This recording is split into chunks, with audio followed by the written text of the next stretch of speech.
Good day guys. Today is another day, another bike. Meron tayong dalawang motor ngayon. Yamaha FZI 150 and Kawasaki Z650. Unahin na natin tong si Yamaha FZ. So, fresh na fresh to at makinis pa si jowa mo, sabi nga nila.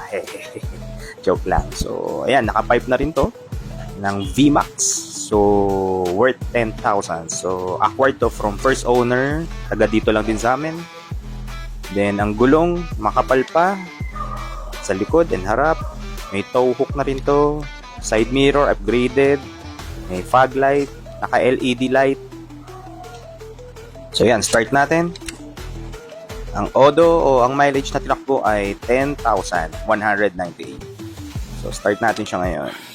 Yan, so yan, papakita natin na cold start. So, almost 2 weeks ko na hindi ito napaandar. So, yan. So, one click start lang siya. Yan, parinig natin yung tunog ng VMAX. Nasa akin din yung stock pipe nito, naka full exhaust, so walang cut. Plug and play. Yung VMAX full exhaust din yan. Kaya umabot din siya ng 10,000. So, meron din itong upgraded na fog light. And yung headlight niya is LED light na rin. So, high and low meron din. Meron din CP holder.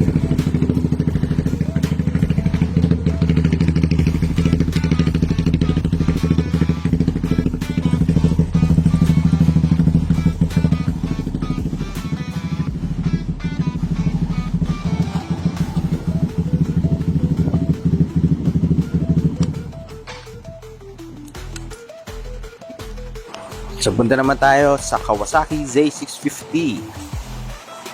Yan guys. So, check natin to. Napaka-fresh nito guys. At sobrang kinis. At nga nila, mas makinis pa sa jowa mo. So, Kawasaki Z650cc. Meron na rin tong top box na sec. Maliit lang. Pero mas bagay kasi siya dun sa pagka-big bike niya. So, unlike sa malaki, no? So, yan siya. Ito yung headlight. Napakaangas. Then, 2 inline siya. Gulong nasa 80%. And then ang mileage nito napakabata din, 12,645 as of now. So yan, start natin to. Yan, no? Yan, maganda ng exhaust. Ang exhaust nito is V-Lane Alpha from 01 Moto. So, original to guys. Worth 16,000. So, full exhaust. Ayan, parinig natin. Yan, oh. Original yan guys. So, nasa akin din yung stock pipe. Naka full exhaust din yun. No cut, plug and play. So, yan. Angas na yun guys. Makakabogi. So, ang tinakbo ulit, 12,645. Batang bata to. So, Yamaha natin, 58,000.